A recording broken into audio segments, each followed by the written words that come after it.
adotado e adotante já se terem criado laços? Bom, se esses laços foram efetivamente criados, né? Primeiro ponto, eu não vejo nenhuma chance para os pais biológicos terem a criança de volta. Segundo lugar, entregou por quê? Por que entregou? Tá certo? Precisamos analisar o caso a caso e verificar. Foi forçado? Essa criança foi sequestrada? Essa criança foi sonegada? Entregou por quê? Cada caso tem que ser bem examinado. E é evidente, depois de decorrer uma montanha de tempo da criança fora do lar biológico, as coisas tendem a se consolidar, né, a se concretizar para os pais adotantes, para os pais adotivos, né? Então, geralmente esse tal do arrependimento, que é absolutamente possível tecnicamente, acaba não surtindo efeito. Eu sempre carrego esse exemplo daquele casal super amigo meu que me procuram, né? Desesperados porque tinha chegado uma carta precatória de Belo Horizonte, buscando e aprendendo a filha deles de 3 anos de idade. O que aconteceu? Aconteceu que eles foram para Belo Horizonte e fizeram uma adoção à brasileira. Mais tarde, a mãe que entregou a criança para eles e tudo mais, a mãe começa a frequentar uma determinada denominação evangélica. E o pastor diz para ela: se você não recuperar a sua filha, que você pecaminosamente entregou, você vai para o inferno. E ela falou: então eu acredito nisso, eu quero recuperar minha filha, mas com que dinheiro? Eu até sei onde está minha filha, sei quem é o casal, porque o casal é parente da minha antiga patroa, então eu sei quem é. Eu sei onde localizar, mas com que roupa, né? Eu sou pobre. E a congregação toda, né, se reuniu, arrumaram dinheiro e contrataram o melhor advogado de Belo Horizonte, que tocou, fez o procedimento lá e chegou aqui. Eles conseguiram driblar o oficial de justiça, até porque o oficial de justiça, compadecido, virou o rosto e deixou que eles saíssem correndo com a criança. E foram lá para o meu escritório, eu era advogado nessa época. O que nós vamos fazer? Eu falei: fugir o resto da vida vocês não vão poder. Vamos falar com o juiz de onde vocês moram? Vamos lá. Botei o casal debaixo do braço e fui. E o juiz, Dr. José Fábio Amaral, que já se aposentou do tribunal, Dr. José Fábio fala: olha, o registro de vocês está anulado, mas vocês vão permanecer com esta criança, tá? Até o momento de ter uma decisão geral. Vocês permanecem, o registro está anulado, dou a guarda dessa criança para vocês e vamos começar a briga. E devolveu a carta precatória para Belo Horizonte, dizendo: olha, querido colega de Belo Horizonte, não fiz a busca e a apreensão por causa disso. A criança já está há 3 anos, a menina, uma menininha, ela está ótima, não vou fazer a busca e a apreensão. Mandei até extrair peças e mandar para o Ministério Público, para que esse casal que confessou o que eles fizeram sejam processados criminalmente. Mas isso não é comigo.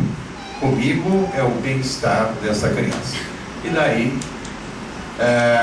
eu fui contratado por eles e lutei para que essa criança permanecesse com esse casal de amigos. A briga demorou exatamente 5 anos. 5 anos, levando em conta primeiro grau e segundo grau, 5 anos. Venci em primeiro grau e venci em segundo grau. Mas quando terminou o caso, já não cabia mais recurso nenhum, eu fui dar notícia pessoalmente na casa dos meus clientes e percebi uma coisa.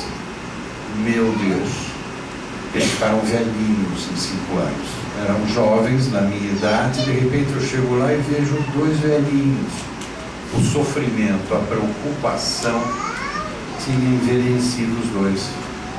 Quando eles me viram, ficaram apreensivos. Eu falei, calma gente, eu vim contar pessoalmente que acabou. Acabou. Terminou. Não devo falar mais nada, porque eles ficaram mudos. Um olhando para o outro, talvez uma lágrima pintando nos olhos. Eu vou dar no pé. Dei no pé. Os honorários eu cobrei no mês seguinte. Não podia cobrar naquele momento. Afinal de contas, né, estragaria aquele momento de emoção. Tá bom, mas não é brincadeira, não. Isso é Tovalheiros,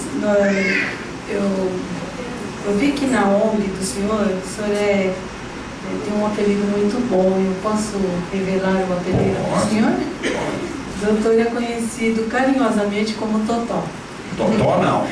Desembargador Totó. Não é Totó. Desembargador Totó, com muito respeito. Tá bom. Então, continuando, doutor Malheiros, qual a posição do senhor quanto a grupos de irmãos que são adotados por famílias diferentes? O judiciário apoia ou não esse contato e o que diz a lei? Olha, a lei precisaria ser mais clara nesse ponto. Agora, não há dúvida alguma, né, pelo menos para mim, né, que o pensamento do judiciário tem que ser o encontro sempre que possível desses irmãos, para que não se desfaça aquele vínculo, não é, tão importante que foi o vínculo do sangue, o vínculo biológico, não é? Os casais têm que ser preparados para isso. Eu não tenho condição de adotar os 3. E você? Eu também 3 não, mas 2 com certeza. Eu fico com a menininha, pode ser? Pode. Vamos nos encontrar semanalmente? Num fim de semana eu deixo a minha filha com os irmãos dela com você, e na outra semana os irmãos vêm para minha casa, e assim nós vamos vivendo de amor, tá? Eu acho super importante. Agora, tem gente, eu sei, né, que não entende desta maneira e acham que a coisa é contraproducente, né, que pode embaralhar, né, fazer com que as coisas se confundam, né? Eu arriscaria dizer que mesmo psicologicamente seria uma coisa legal, boa, né? A lei não impede que isso aconteça, né? Então eu acho que são experiências que a gente tem que ir contando, porque a lei não esclarece tudo. Eu acho que o viver, o convívio no dia a dia é o que melhor pode fazer as coisas terem um esclarecimento. Então, mesmo porque quando a criança tiver 18 anos, ela pode desarquivar o teu próprio processo e ir atrás da família biológica, não é isso? Exatamente. Tá bom. A outra pergunta vem: por que os juízes não conversam e não veem os casais que adotam, apesar de no termo de guarda estar escrito na presença do juiz? Não tem nem dúvida que esses juízes estão errados. Mas aí os juízes vão falar: pô, mas não dá tempo, Malheiros, não briga com a gente, não está dando tempo. Inventem tempo. Vocês são juízes, vocês são tios por adoção de cada criança que será adotada sob a sua jurisdição. Participem, abracem pais e mães que estão querendo adotar, né? Conversem com as pessoas, participem daqueles encontros que a nova lei, erroneamente chamada de nova lei de adoção, que é a lei da convivência familiar, né, faz com que se realize aqueles encontros. Participe, nem que seja na abertura, tá? Hoje trouxe para vocês aqui uma médica que vai falar sobre determinada coisa. Vocês desculpem, mas eu tenho que subir, que eu tenho audiência daqui a pouquinho, tá? Mas dá um alô, boa tarde, venham sempre me ver e tal. Pô, bacana. Vai, tenha contato com as pessoas. Bom, mais uma pergunta. Doutor Malheiros, boa tarde, obrigada por sua visita. Gostaria de saber sua opinião sobre a atitude de juízes que em processo em tuto personae pede, depois de anos, que os pais entrem na fila para formalizar uma adoção que já existe de fato. Grato. Não há dúvida nenhuma, né, que quando o vínculo já está formado, e isso os nossos técnicos vão dizer para nós, né, vínculo formado é vínculo que não se destrói, tá?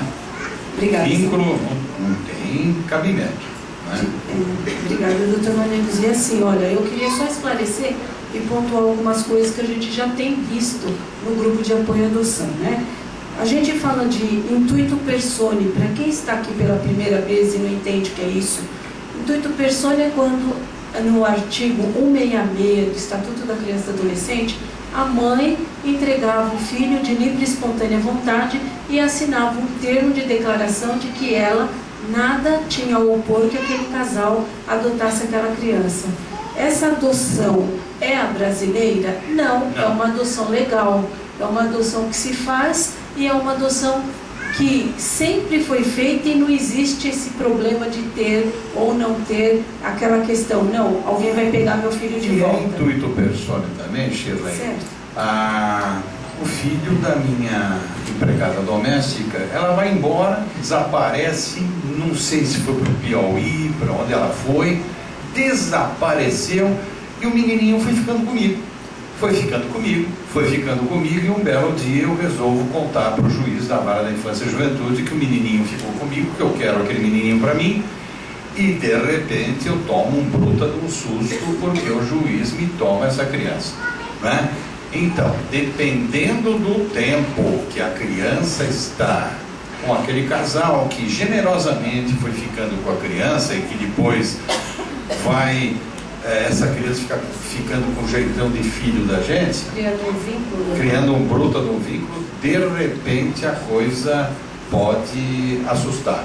Então não é só quando a mãe dá permissão, olha, eu vou te entregar meu filho, mas só entrego para você. E daí você pega aquela declaração da mãe, vai lá e o juiz, pumba, né, tira a criança de você, coloca num abrigo enquanto vai discutir esse tipo de coisa que aconteceu, não é, Chilena? É verdade. E assim, olha, nós temos o doutor de Tomaso, juiz de São Bernardo, que sempre participa dos encontros quando é chamado, né? Lá do GE, São Bernardo, não é isso, Dolores? E ele mesmo dizia que era para fazer com que a mãe ou o pai fizesse isso manuscrito, que advogado nenhum fizesse digitado. Por quê? Digitado. Por que isso? Porque estaria demonstrando o próprio interesse e não haveria problemas futuros. Agora, voltando um pouquinho a isso, doutor... Desculpa, Dolores. Boa tarde. Boa tarde. Sou São Bernardo, Dolores. Advogado. Eu tive audiência quarta-feira e o doutor Luiz colocou no ABC agora tem um consenso, mesmo casais já cadastrados, não será mais aceita a adoção de Tá certo, então tá dito. ABC e todo está utilizando por todo. Não há, mesmo cadastrados, agora não. Mesmo o que ela quer dizer, vê se é isso, Dolores. Ou seja, estão na fila, estão cadastrados, só que a criança ainda não veio pela fila, veio o Zezinho, não é isso? Isso. Não está aceitando. Para que essa fila efetivamente ande e venham ser entregues as crianças. E isso é muito importante a gente saber, até porque existe uma determinação do Tribunal de Justiça, uma resolução, não tenho o número agora, mas posso passar para vocês, a respeito disso. Então, esse tipo de adoção hoje, ele já não existe por causa desse problema. Agora, quando nós falamos de adoção... Que era a coisa mais comum do mundo no passado, né? Nossa Senhora, no passado era tudo intuito personae, né? Tudo era intuito personae. Bom, aí o doutor de Tomaso o doutor Malheiros respondeu algumas perguntas e se falava aqui em adoção à brasileira.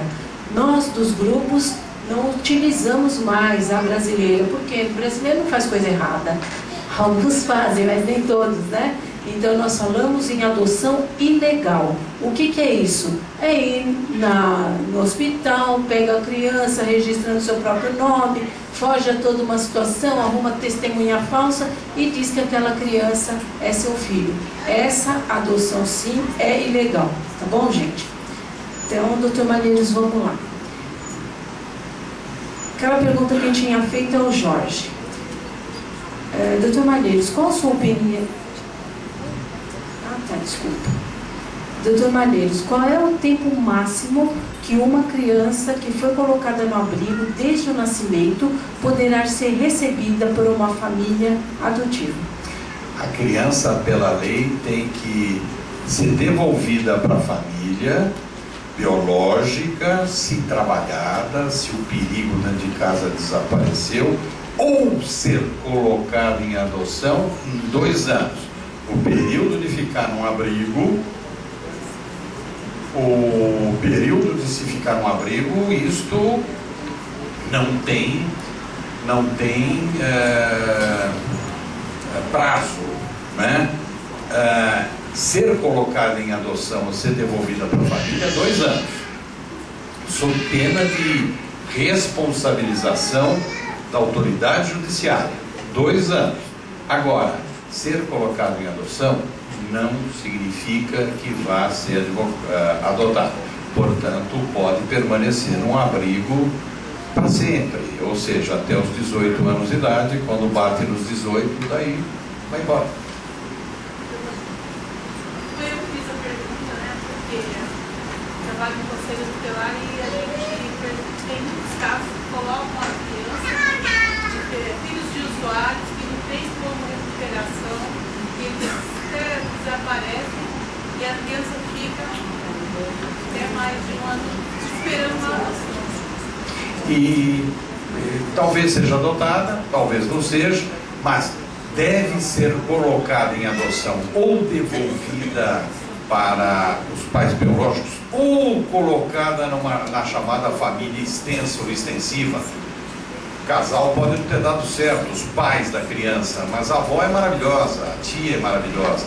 Então, entre ser colocado em adoção e ficar sob a guarda da avó, evidentemente vamos deixar sob a guarda da avó, não há dúvida nenhuma, tá? Mas colocada em adoção pode ser que não seja adotada nunca. Mesmo porque, eu gostaria de acrescentar, a adoção é a última opção para uma criança, né?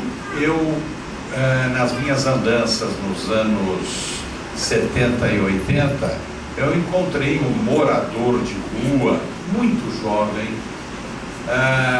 que contou a história dele. Ele tinha 20 anos de idade,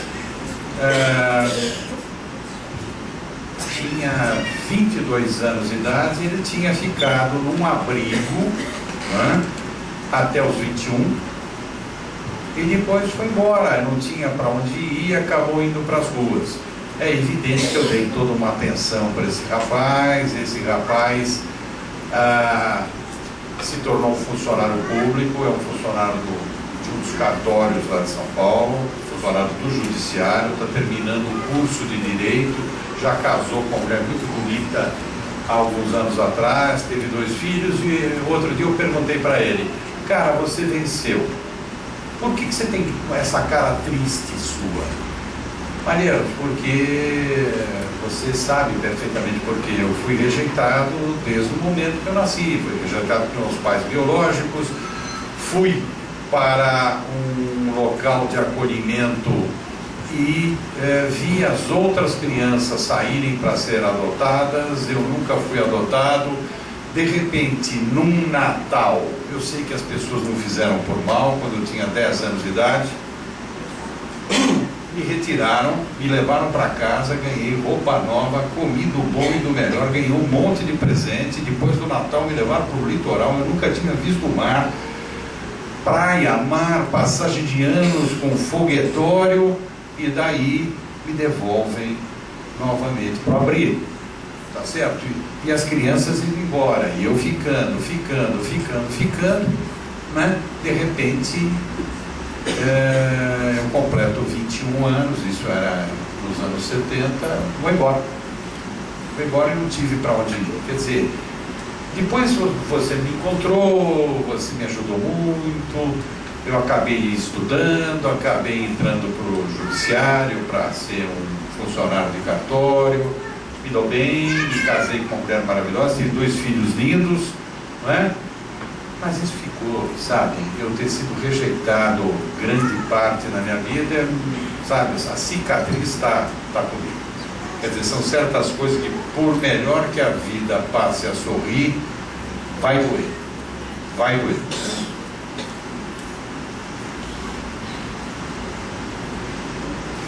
Doutor Malheiros, o artigo 155 do Estatuto da Criança e do Adolescente,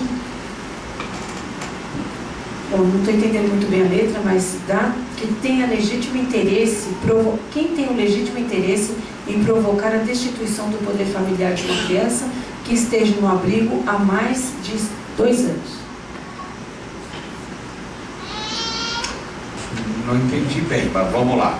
A criança hoje está num abrigo e em 2 anos ou ela volta para casa ou ela vai ser colocada em adoção. No caso, pelo que eu estou entendendo, não foi destituída ainda? Não? Então, o Ministério Público tem que agir rapidamente e o juiz tem que decidir essa questão da destituição.